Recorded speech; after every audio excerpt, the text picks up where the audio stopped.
Do you guys know what viral means? Yes.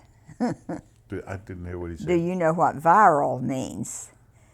Oh, That's what Sarah, my granddaughter, said, Mama, this is going to go viral. oh yeah. You guys think your story went viral? I do. I do. Well, I guess. The last time we looked at it, there were 8-something million that had seen the Steve Harvey show. And we were in People magazine. We were in the New York Vows. We were on Inside Edition. Access Hollywood. We were on Channel 10 for Valentine's Day. So it is a story that people like because it's happiness. Oh, it is. We've shared this with so many people, and to tell them, that. Not so much about us, but about how the Lord works in your life. Yeah. And how God has the best for you. This is a love story for the ages. 10 TV's Brittany Bailey introduced you to some Columbus newlyweds. Well, chances are, kiss you whether you like it or not. And it was 1956 all over again. My heart was just pounding. คุณบ๊อบฮาวีฝ่ายชายเนี่ยก็บอกเลยว่าแอนเนตแอดกินส์ทันทีเลย Love at first sight นะครับ Bob, back in 1955, she thought the relationship, look at this, had just run its course, Mario. Fast forward to... And say, John, I loved her before you did. Wait a minute, hold up, Bob. Well, I'm going to have no hope here. A story about a couple that dated when they were in high school, and then they got married. They married other people, broke up, the whole deal, went through lives, and then got married again when they were in their late 70s. That is sweet. I like that. It's kind of adorable. Yeah, it is kind of adorable. Like they decide, like, what? We've been fucking around all this time. Yeah. What have we been doing? I know.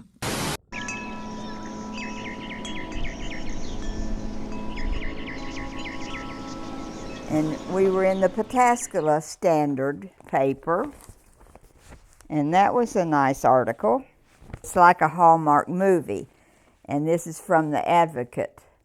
And then it was in the Cincinnati paper, and then we were, the New York Vows called and wanted us to be in their paper in the Vows. And then a cousin in Virginia called Bob and said, hey, Bob, did you know that you all are in the National Enquirer? We couldn't believe it. They did a good article, and probably one of the best articles was in the National Enquirer. Sex scandal bombshell.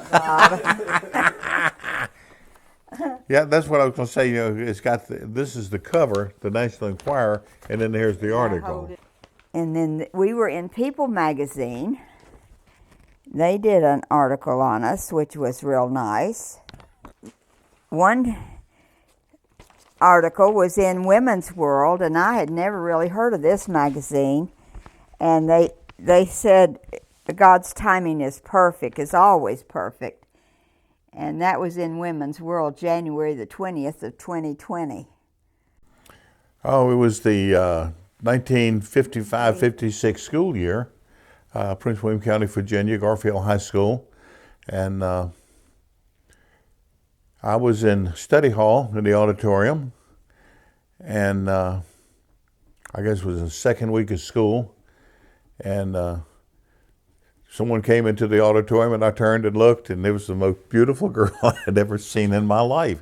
And it was in that she came walking into the auditorium, and she took a seat 2 rows behind me, I believe it was, and well, in the auditorium, you had to sit so many seats apart, so they didn't want you talking to each other. We were supposed to be studying. Yes, that is. So anyway, I was passing notes with another girl that was in there, and so Annette had asked her a little later on. She said, "Are you and Bob boyfriend and girlfriend?" She said, "Oh no, not him." And so anyway, she said, well, I saw you passing notes. And she said, you know what the notes were about? She said, it's about you. He really thinks you're wonderful, you're beautiful. And so it's about you. So as time went on, we became friends. And I fell madly in love with this woman during that 1955-56 school year. Soulmate forever, wow. Broke my heart when she went back south to got out of high school, but she went back south to go to nursing school, and broke my heart. And so some 64 years later, we reconnected. So. Well, something that Shirley, the girl that you were passing notes to, was on the bus with me. And we'd sit beside each other going back home from the school. And that's when I asked her, do you like Bob? Is he your boyfriend? And she said no. And then when Bob asked me to go to the sock hop, which was the first dance of the school year, and I told him no, because I had come from the country in Pikeville, Kentucky, and I had never been to a dance, and I didn't know how to dance, and I was shy. So I told Bob no, I didn't want to go to the sock hop. Well, about a week later, the paper boy, who was also there at the high school in our classes, he came to collect for the paper, and my cousin was getting the money, and while I was waiting for her to bring the money, he said, are you going to sock hop? I said, no.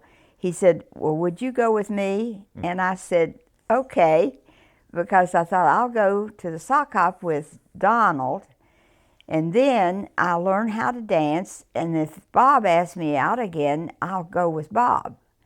And when we got out of the car at the school, at the door to give our tickets, who was collecting tickets but Bob?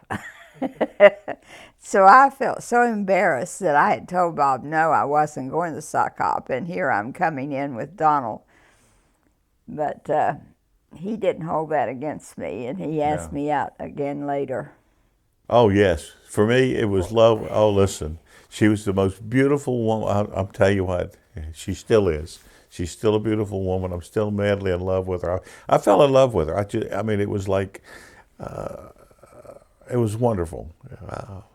It was a wonderful, wonderful school year. And but like I say, for me, it was love at first sight. I fell in love with this woman, Wow. lock, stock, and barrel, soulmate, and whatever. And when we separated, it was very difficult. I had an emotional time. Seeing her drive away. Well, what we called back then, this was what, 65 years ago or more, that we were going steady. Yeah. So we did go steady that whole year. I'm not sure. I really liked Bob. He played football, and I went to all the football games, and I'd always, at the end of the game, I'd go where he was on the field and hold his hand, and we'd walk back to the school together because he was going back into the locker room. But it was young love. It was my first person that I ever felt in love with. And when we dated one time, we had had several dates, and we'd double date because Bob didn't have a car and I didn't have a car. But we were in the back seat of this car with another couple, and Bob had never kissed me goodnight or kissed me at all, and I thought, I've never been kissed, and I wonder what it would be like. So I leaned over and kissed him in the back seat of that car, and it's like he was so shocked he didn't know what to do. We were both shy as we could be, but I tease him now that I got tired of waiting for him to kiss me. Yeah, she attacked me in the back of a 56 Chevrolet. But that was quite an experience, your first kiss. My first kiss, that sealed it. It was like, wow, sparks flew. And was a wonderful year for me. It was just a wonderful year because I never had a girlfriend before that. She was my first girlfriend, and she was the first girl I ever kissed, or she kissed me first. But anyway, it was just oh wow, what a wonderful year, and I was in love, and yeah, my mother told me that girls were to be respected, and if you dare disrespect a girl and I find out about it, you're in trouble, you know. And so I was always of that. When we didn't have very much money, you didn't have things to do like you do today. No, that's true. I don't even remember if we went to a movie or not. No, there was probably just everything centered around the school. The 50s were different than what you would see today. Apples and oranges, and well, the music was the thing then. Oh yeah. Oh, now that was one thing. We had the music. We had the best music. The music of the 50s. Rock and roll was coming into vogue, and it was just oh my. And that was the first time I heard Elvis Presley. Was my senior year in high school. And of course there was Johnny Mathis. Yes. And I think when she left to go back to Kentucky, she said, "How long will you love me?" And I said, "I will love you forever." Till the 12th of never. And Johnny Mathis had a song out called "The 12th of Never." You ask how long I'll love you, I'll tell you true, until the 12th of never. And so Johnny Mathis was part of our music. Our music. And that's what got us back together after all those 63 years. Yeah. That's right. He was on a sabbatical from his cancer treatments, and coming back to go back home from his trip, he heard Johnny Mathis on the radio. And yeah, she was, over these ensuing years, you know, she left and went back to Kentucky, and we just lost contact. And she went to nursing school and to get her degree. And I thought about her frequently over the years. I married another woman in 1959, and different love affair, 2 different love affairs. And over the years, I thought about Annette, what she was doing, how many kids she had, and I sort of kept up with where she was when she was in Kentucky, and then she was in Ohio, and various things, but no contact. That was only through the alumni. Right. So there was no contact, no verbal and no physical contact over those many years. And what happened, I really feel the Lord had a plan for us. We didn't know it at the time. As you get older, you can look back and see in the past and kind of pinpoint, well, that path took me a different way, and it wasn't my plan, but I think it is of the Lord. I had come from Kentucky to Virginia, and I came there my junior year, but I had gone 2 years to high school in Kentucky. Well, in Kentucky, you didn't have phys ed.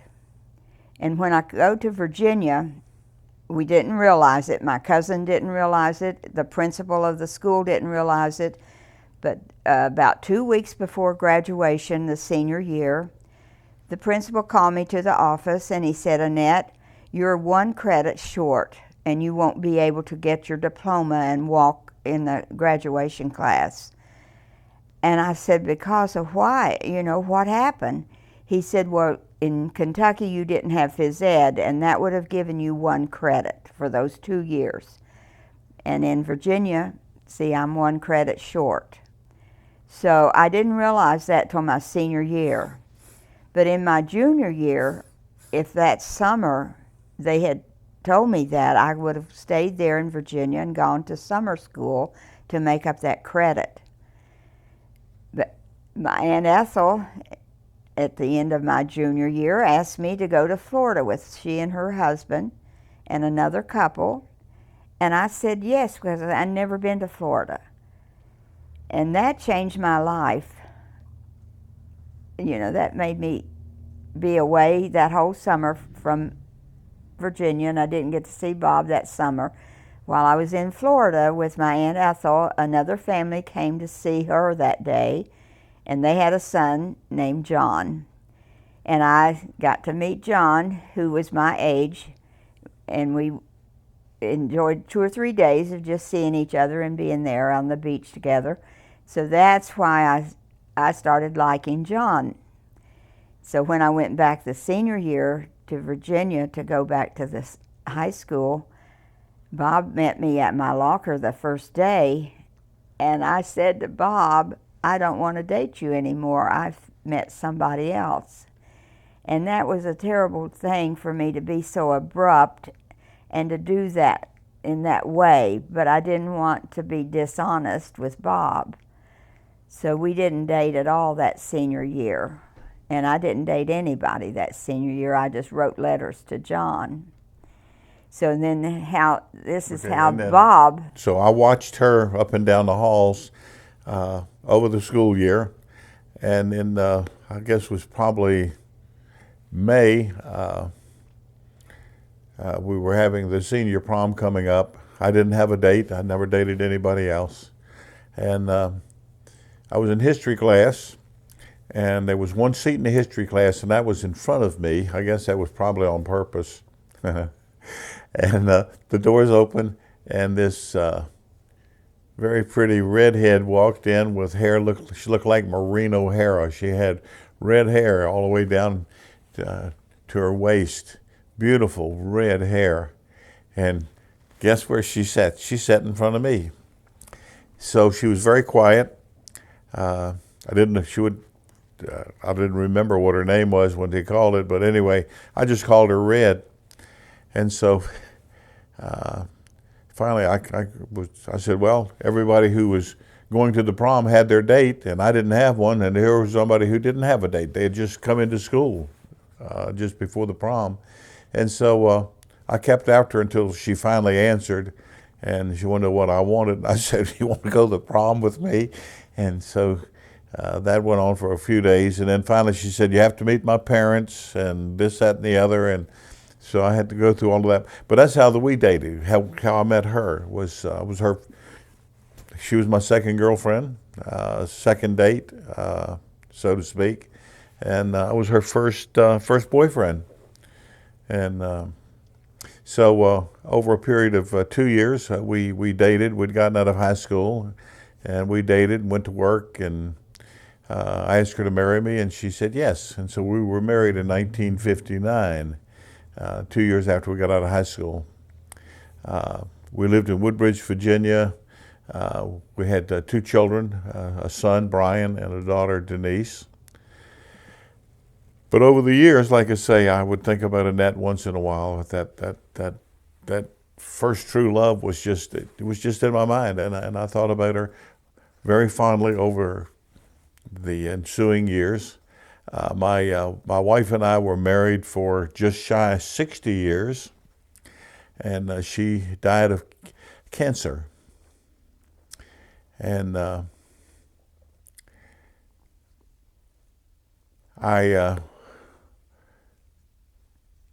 my cancer treatment was the Tasmanian devil steroid that I took kept me awake for 72 hours after treatments, and I got to the point where that I couldn't handle it anymore, and I just refused to take it.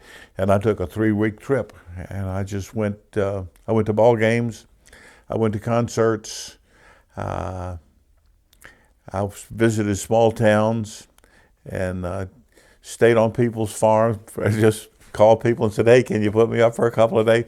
But I had to get away. I needed a break. And on my way back, I was gone for 3 weeks. And on my way back, I heard the Johnny Mathis song, The 12th of Never, came on.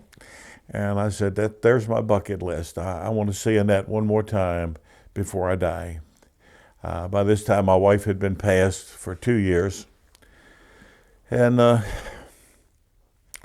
I got to thinking about her, had a very emotional time, had to pull off on the side of the road. I have to say, I was just really overcome with emotion. And so my plan, my plan was that I was going to come home and I was going to call her husband, John, and say, hey, John, I'd like to come to Ohio and see Annette one more time before I die. I loved her before you did. And so that was kind of fun. But that was my plan. And so all the way home, I got home, I set my suitcases down just inside the door, I turned on my computer, I looked at the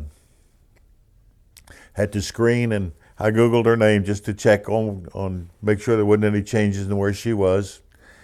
And I found her husband's obituary, and John had passed away in 2015. And during that time period, she'd been a caregiver.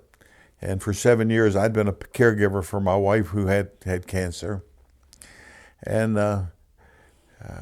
unfortunately, you don't have times to think about anything but your spouse or your loved one that you're taking care of during that time.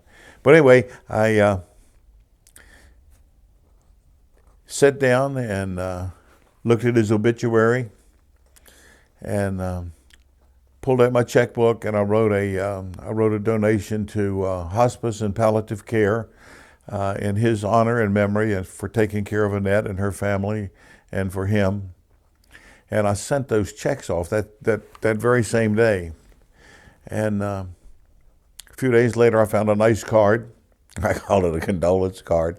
And I sent that. And 7 days later, I came home and my telephone was blinking, and I figured just another advertising call. And I pushed the button and it says, Bob, this is Annette. Oh, I was so excited. Oh, she had called. And she said, I got your card today, and when I turned it over, I saw your name and return address. She said, I've been looking for you for about 2.5 years. She said, I'd given up almost 100% ever finding you again as to what you were doing or whatever. And she said, it's like God answered prayer. She said, I've been praying to find out where you were. You have no social media. And so she said, I couldn't find you. And she said, do you think you can come to Ohio? This was the 26th of July, right? Yeah, 26th of July. About 2019 in the evening, about 7 o'clock. When I hung up off the phone, I was on a euphoric high, so to speak, and I packed a small suitcase. I called my former wife's hairdresser and said, can you come by the shop? Can I come by your house tonight and get a haircut? I said, I need a haircut because I had a full beard, I had a ponytail. I was harassing my kids with that. I was just a free spirit, so to speak. And she said, no, but I'll come in early after I told her what was going on. So I met her the next morning on Saturday. Yeah, it was Saturday morning. The next morning, she came in a couple hours early to her shop. I met her. And she said, I've been wanting to do this for a long time. So she clipped my ponytail off and cut my beard way down. And 550 miles, 12 and a half hours later, I was sitting in her driveway in Gahanna, Ohio.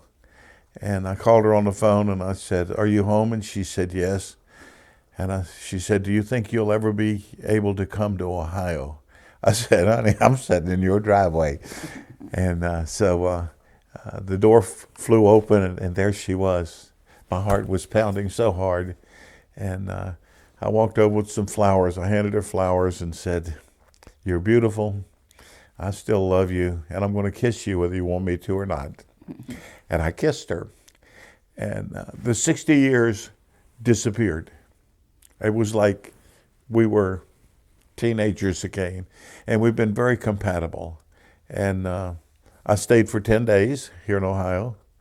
I had to go back to Virginia for my cancer treatment. And came back. But I told her when I left, I said, I will ask you a question when I come back. And she said, can I answer it now? And I said, no, you can't answer it now. But I said, I will ask you a question. So I drove back to Virginia, it was a long drive, came back 2 weeks later, and asked her to marry me, and she said yes. And so October the 19th, 2019, we were married. And I moved everything from Virginia to Ohio. My cancer treatment went to the James Hospital from Virginia. My 2 cancers are in remission. I have multiple myeloma and I have prostate cancer.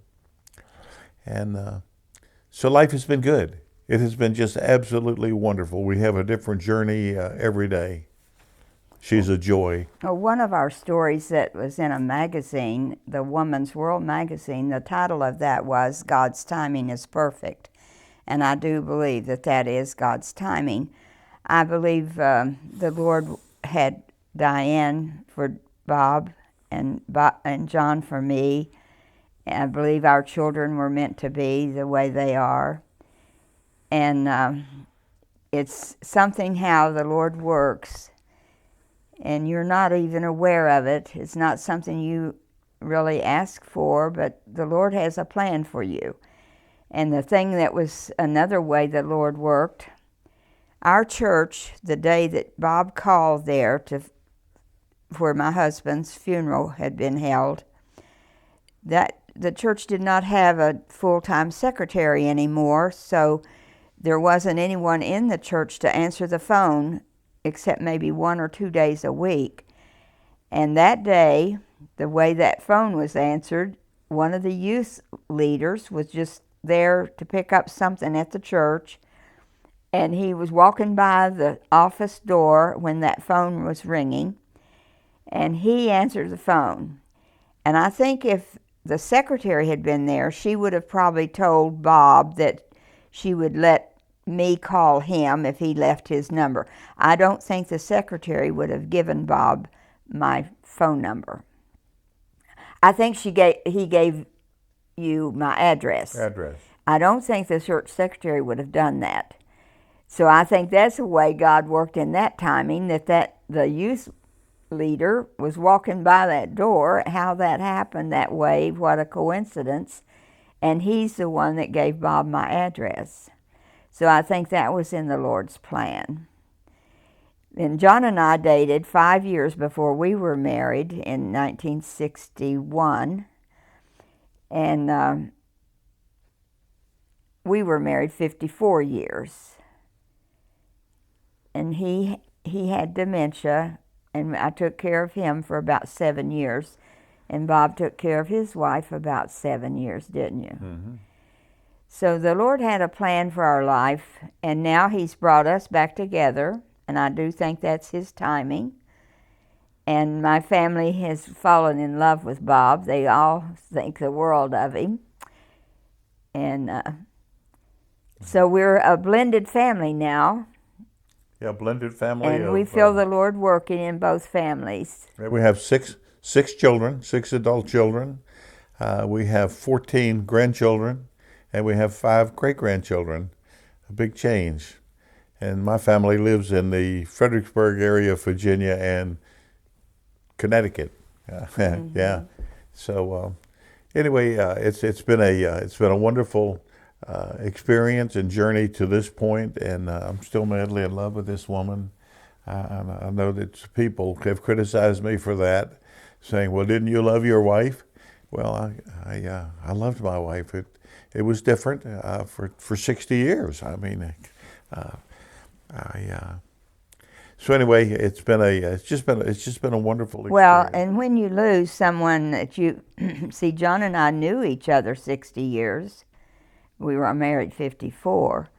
But I think when you have been married that long and you love someone like that, and then when you lose them, the grief is very, very hard. And you're very lonely.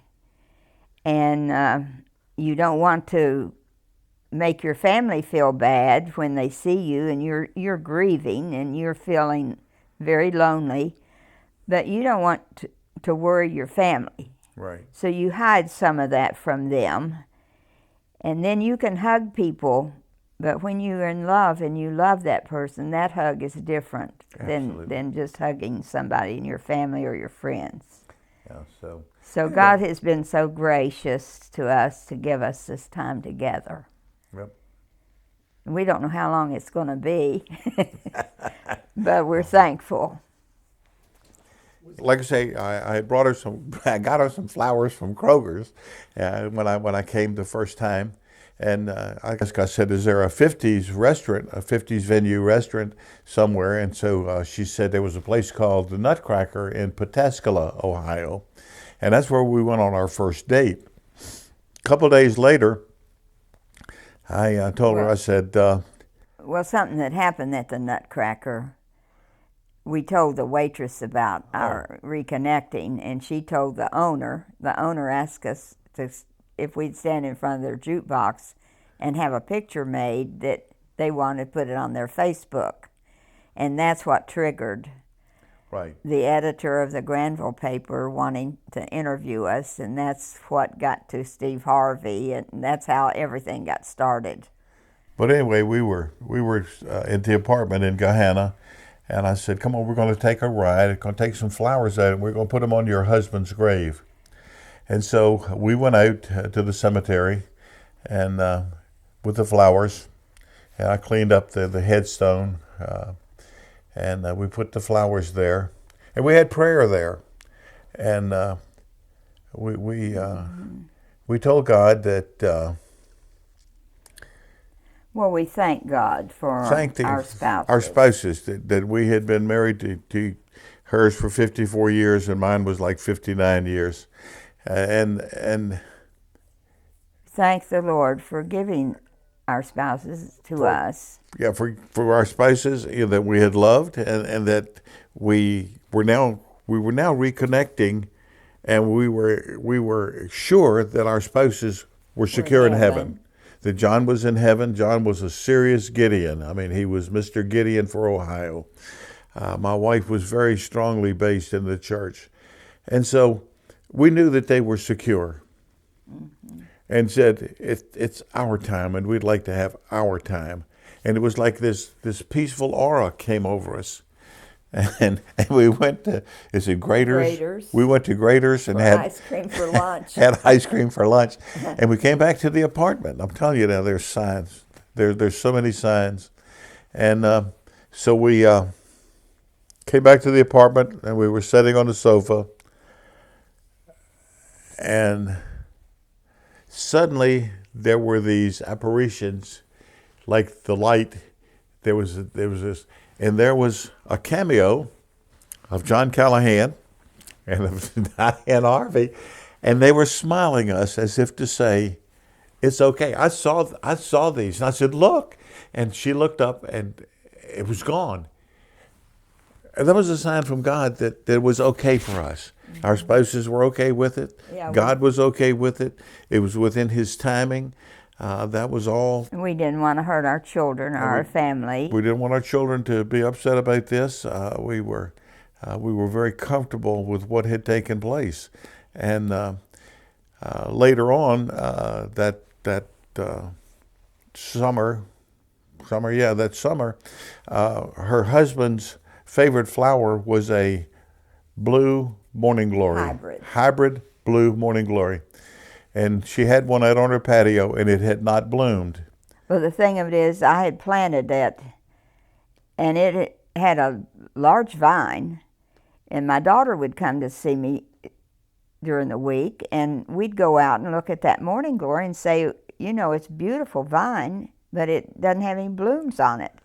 So we were just wanting that morning glory to bloom for my husband. So anyway, we went down to the county seat downtown courthouse To get our marriage license. to get our marriage license, and that was an experience also. Here these 80-some-year-old people coming in to get a marriage license, and so they had a problem with the computer, and of course I'm not very computer oriented, but so anyway, the lady came over and helped us, and so she says, now there's one more thing you have to do. You have to swear an oath before the court. And they said, raise your hand. Right hand. So we raised the hand and she said, are you intoxicated? And we said, no, we're not intoxicated. And she said, okay, are you on drugs of any kind? And we said, no, we're not on drugs of any kind. And she said, are you related to each other? And we said, no. And she said, okay, I can give you the license. So that was kind of funny. So we came back home. We pulled into the garage, and I was getting out of the car, and suddenly Annette just loudly says, Bob, come look. And here was a big blue morning glory had come out. It's beautiful. And I said, that's John saying everything is okay. The next day, we go out, and here's the big one, and here's a little smaller one. And we said, that's Diane saying everything is okay. This is done. So that was a sign for us. Mm-hmm. It gave us a peace. It gave us like I say, and we saw so many things that said, God said this is okay. And the next thing we know, we get an invitation from Harvey. Steve Harvey. Steve Harvey. And we were invited to come down to his studio in Atlanta, Georgia. They flew us down, picked us up in limousines, took us to the studio, and we were guests on the Steve Harvey show. And we told our story there. And from the remarks we got from that show, so many people, I think there were 8,000 remarks from that first time that I looked on there on Facebook. 8,000 remarks. And almost all of them were saying, this is a wonderful story. We needed to hear this type of story. It made us feel so good, and to know love is real. So sometimes we feel like maybe can the Lord use that to help people know that you can have happiness and you can be in love, and it can be from the Lord. Well, that's even like with if the Lord was blessing this. I was looking for a ring to give her, and went to a small jewelry store in Fredericksburg, Virginia, where my wife and I used to do shopping for jewelry for her. And I looked at everything they had. Nothing suited me because it didn't speak to me. And I said, do you have any old pawn? And they said, we got some estate jewelry here from the 1950s, and they pulled it out. And lo and behold, I said, there it is right there. It just spoke to me. I want to see that ring. And they pulled it out. It was a gold ring. It had 3 diamonds on one side, 3 diamonds on the other side, and a center stone. Had 7 diamonds. And they said, what about it? And I said, it said buy me. I said, it's gold. I said, it's got 3 diamonds on this side. That's my past, my future, my past, my present, and my future. And I said, there's 3 stones on the other side. That's her past, her present, and her future. And I said, so when I ask her to marry me, and we get married, the center stone will pull those together, and that'll be the unity stone. And that's the stone. That will be our journey. And over the years, well, I guess probably 50 years, we'd been dealing at that store. And I said, do you have a senior citizen discount? And they said, let's go talk to the owner.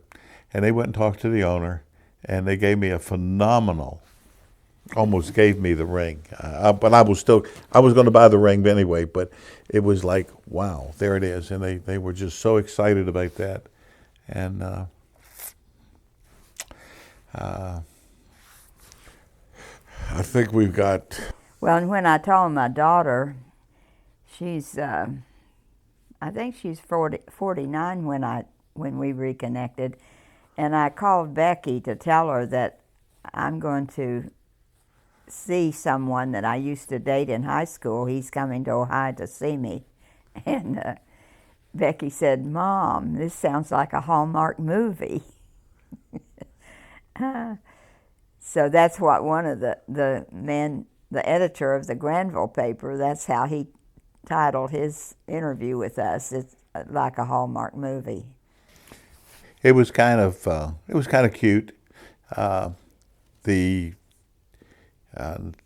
morning after it was Sunday. We were going to go to church, and her daughter called from Cincinnati and she said, "Well, yeah, he's here." And so, just in an off comment, I said, "Yeah, just like she has to, can't keep her hands off of me." Well, didn't think anything about it. So we went on to church, and we got back from church, and there's a car sitting in the driveway. It's her daughter. She's driven from Cincinnati to see who this guy is. And so, yeah. And then that afternoon, my other daughter, Kay, came over with her son, Ryan. And then later on, my son, Mark, came. So they were all checking Bob out. They're checking me out, yeah. So it's like I say, it's just been, everything has just fallen into place. It's just been wonderful. We haven't had any arguments yet. 4 years. Yeah, we're very compatible. It's been almost 4 years, and we have not. Now I have been upset with Bob. Oh yeah, well, you have a little times of being upset. That you do have to get adjusted to somebody, because you're two different people. Absolutely. But I've never felt angry. No, I've ever felt towards her is love. I have not. Now I'm more emotional than Bob. As some of the things that can upset me is being in the car. Oh yeah. And we get lost. We have to turn around, or we're going to be late. Now, if there's any, it doesn't bother Bob like it does me. Yeah, but like every trip, I got to make a U-turn somewhere, and yeah, so that's a little pet peeve she has. But hey, I know nothing about these roads. I'm learning them. I'm getting better, and but I think as you get older, you realize that forgiveness is so much easier and better than you don't enjoy being upset anymore. I mean, life is too short. But I've never had to forgive you for anything. I don't think as you mature and closer to the Lord, you're walking closer to the Lord, I think your emotions change. You realize the value of life, and you realize that each day is a gift, and you celebrate that and are grateful for it, I think, more than when you're young. When you're young, you're concerned about a whole lot more things than you are at our age. Well, you know, I guess that's part of growing up.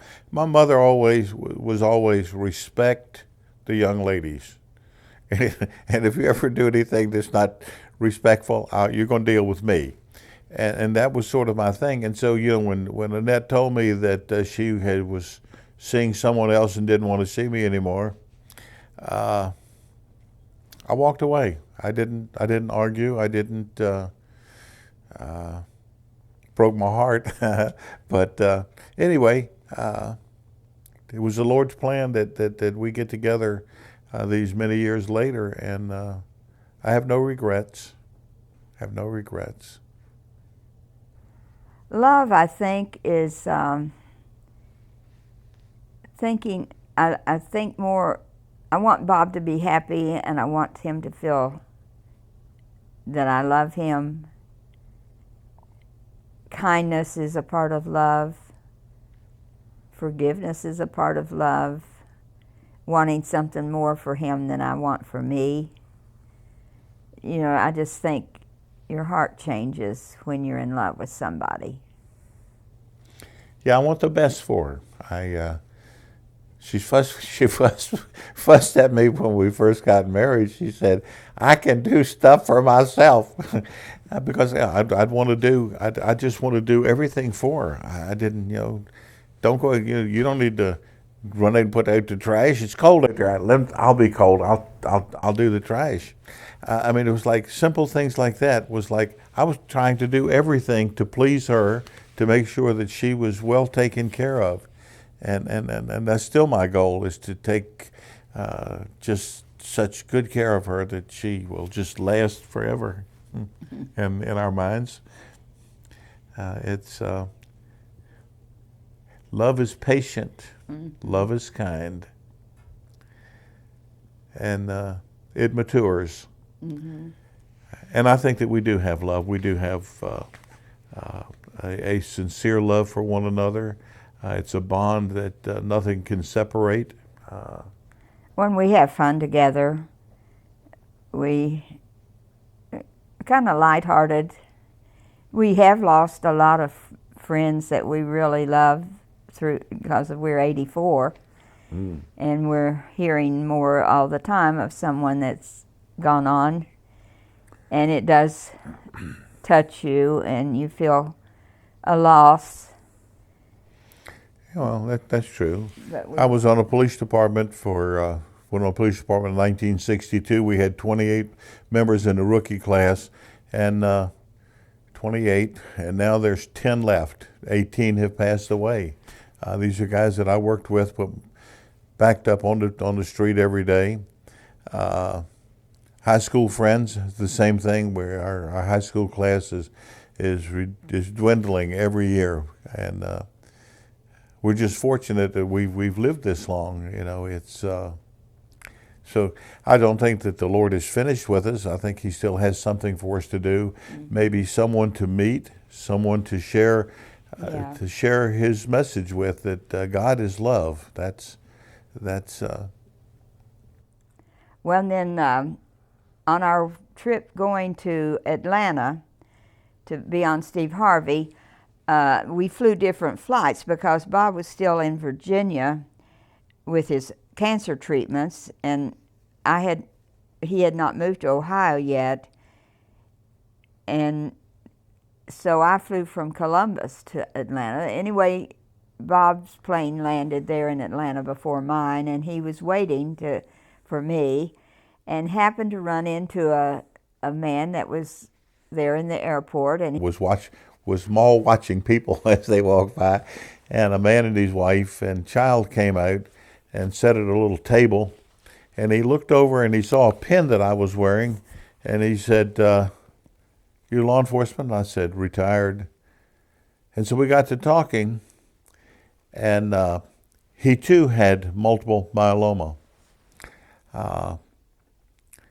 He was in the military service, and the people at Walter Reed had told him there was nothing they could do for him.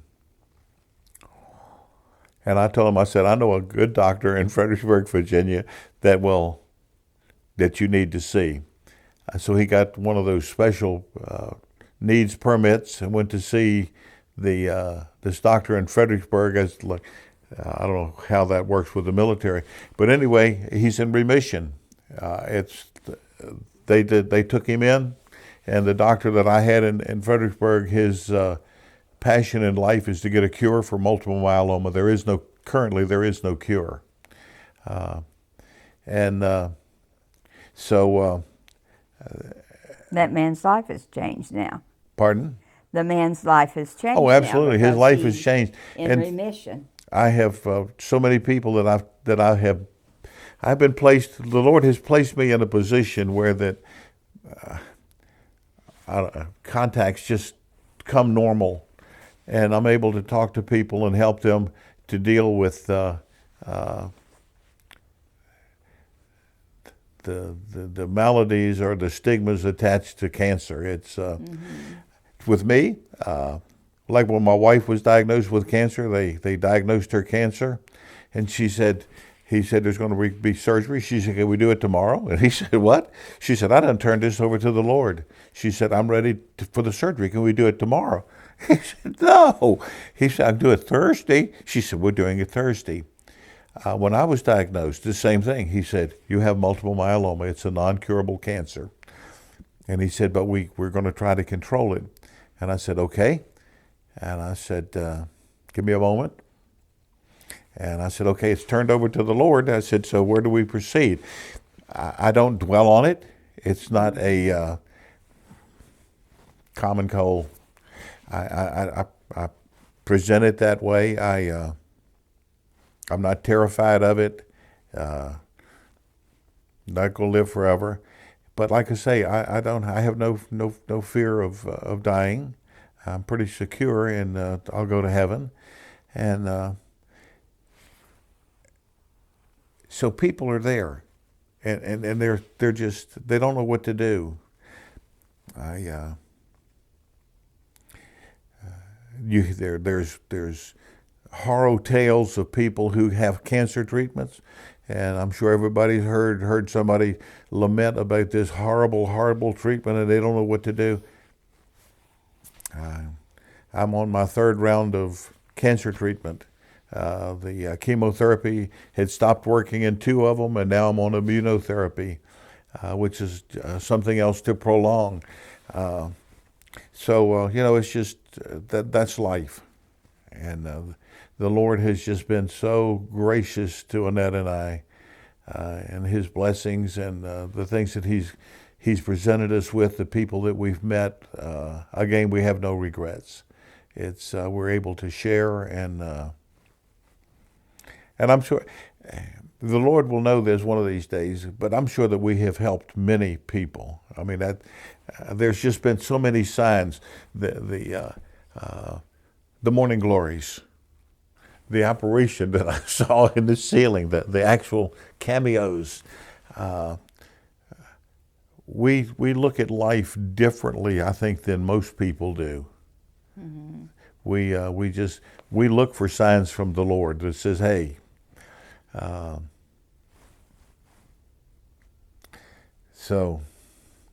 But we have prayer and devotion every day.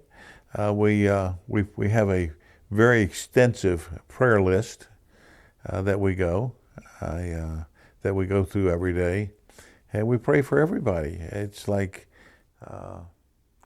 well, we do have family that have not given their life to the Lord. That's true. And so that's something that's really on our hearts. But we know God's timing is perfect, and we're trusting that the ones that don't know the Lord will come to know the Lord. You True. just can't give up. True.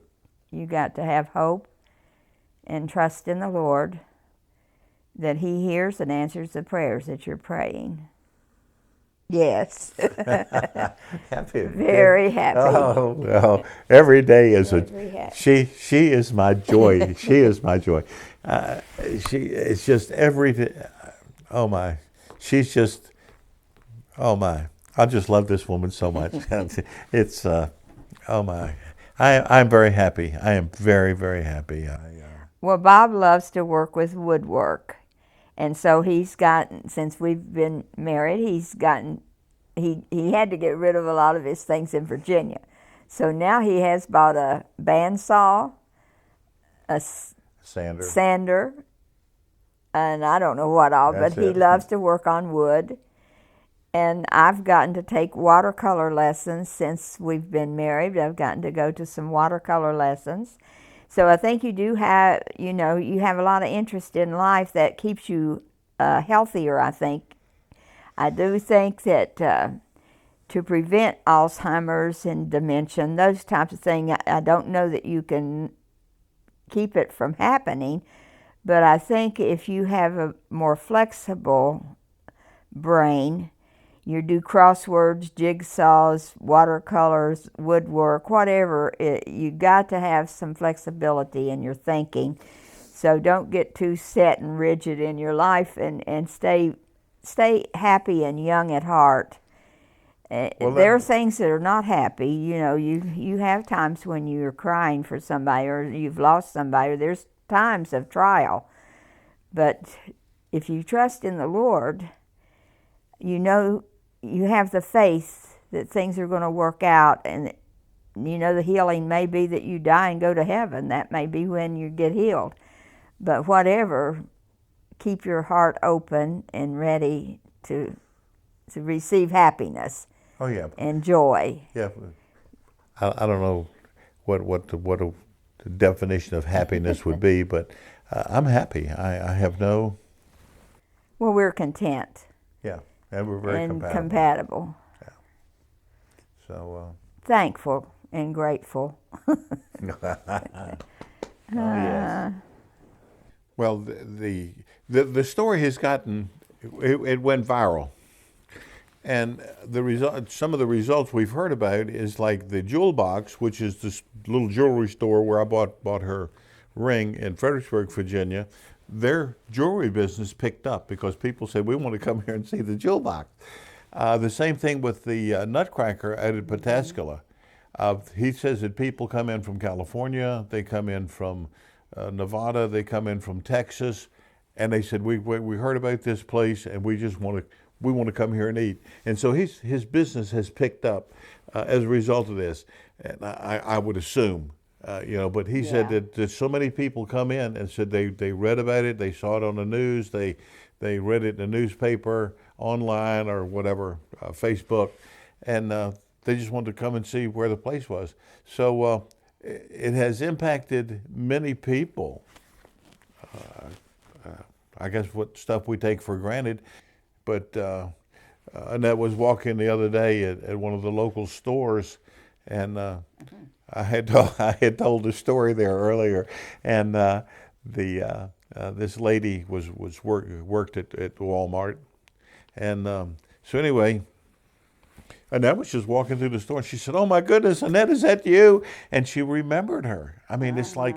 And then she said, "Oh my goodness, I got my dad with me today. I've showed this to so many people. Oh my, we share this all the time." So it's getting around, and I don't know, maybe somewhere, I don't know if Facebook tells you how many hits we've got or whatever, but.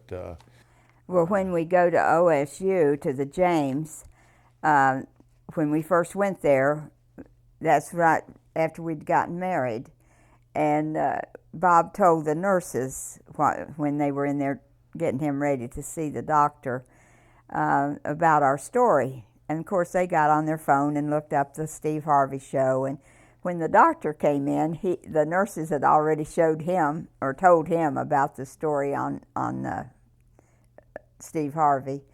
So he comes in and sits down on his stool and rolls up between the two of us and said, "I want to hear about your story." So, and now when we get off the elevator at the James, the people that work there come holding their arms out to give us a hug and say, "There's Bob and Annette." So, like I say, we've intertwined with so many lives. And we're very much alive. We're still able to get around and to see people and to share the story. And it's in different places. Service station. I was buying gas one day at the service station, and the man getting gas on the other side said, "How are you today?" I said, "Oh, I'm doing fine." And he said, "Something told me that I was supposed to meet you today." I said, "Well, what's your problem?" And he was having difficulty with his mother, and so we stood at the gas pump and talked for probably 30 minutes over how that he could deal with his mother and whatever. But that just doesn't happen. That happens all the time for me. I meet so many people, but I have a story to tell to the nations. There's a song. I have a story to tell to the nations. And our story is about love. It's about Christ. It's about God. It's about family. Family. Friends. Yeah, friends. We're so thankful. Even the Lord led us to where we're living now. Where I did have my apartment, I'd been there 9 years, and I went to sign another year lease, and the lady said, well, Annette, we're not going to be able to renew your lease because we're going to turn these condos and we're going to turn these apartments into condos. So everybody whose lease is up, you're just being asked to move because we are not going to lease the apartment anymore. So we prayed about it and asked the Lord to show us what to do, and it was really hard to find. I know we went and looked at so many apartments. We went online and entered our information on all kinds of sites, and I just thought, well, I don't know what's going to happen because we only had 6 weeks to find a place to move. And I did ask to sign that lease 2 weeks earlier than I should have, and the lady said, Annette, I'm going to let the cat out of the bag. I'm not supposed to tell you this until 2 more weeks. But we did have 6 weeks to find a place. But anyway, I've found a place, and I answered questions online about it. And it was this house that we're renting now in Newark. And of course, we didn't want to move that far out from Columbus, but we feel like the Lord led us to this house. And when the lady contacted me that rents the house, she said, Annette, I have a lot of applications or a lot of inquiries about the house, but because of some of your answers, I was just led to offer the house to you if you'll come and look at it and see if this is what you would like. So we feel like the Lord led us to this house. And He provided us with really nice neighbors. I mean, Every it's like neighbor has been so nice. It's like everything has just has fallen into place. And of course, I was running back and forth to the James Hospital every week, it seemed, for a doctor's appointment, and now I just once a month. I go once a month now. So, and the Lord helped me there. The immunotherapy is very, very, very, very, very expensive, and I couldn't afford it. And so I petitioned a pharmaceutical company who gives grants on medical cases, and just gave them my circumstances and whatever, and they called me the 3rd of January, and said, you meet all of our criterion, we're going to cover you for 2023. We're going to cover the whole thing, and it's hundreds of thousands of dollars. So otherwise, I'll see ya. But the Lord has just answered everything that we've got. There was a little estrangement with my some of my children or family when I married Annette and run off to Ohio, and we've been married 3 years, and so things have changed, and I'm getting phone calls now and whatever. So. Because we don't get back to Virginia. It's a long drive. It's 500 miles. And so it's hard, at this age it gets a little more difficult. But so my family, they're coming, and my son, he comes to visit every summer and every Christmas. Yeah, so he comes out, and so that's it. But it was a choice that I made, that I moved to Ohio. And well, Bob's daughter, Denise, when he married me, I don't think you'll never replace your mother. Your mother is just so close to you. I think most mothers are just so close to their children. So, but I would never try to be a mother to Denise, because you can't replace a mother. But now, the last time we were with her, we could feel a softness more in her heart, and that's what we're praying for, that that she would, not be resentful for her dad remarrying. I think it was harder on her than the others. But we felt that she's starting to turn around. She's starting to be kind, and I did feel love from her the last time I saw her. So that's an answer to prayer, and that takes time. Things just don't happen real quick when that is involving your heart. And for her to understand that and want her dad to be happy. But it is hard on the family, some of them. Everyone's different, and some people just don't change as quick as others. But you can't give up on them. You want to still love them and still pray for them and still care about them. And you would never do anything to hurt them. No. So like I say, it's a great life if you don't weaken, but who wants to be strong, right? The old country music. Hand me a tissue, honey. Yes, I will. Question. Well, I think this is perfect for this. Now you're still gonna get our sign up here, right? Yep. Get this pretty face to the camera. Oh my. Until 12th of November, I'll still be loving you. Absolutely.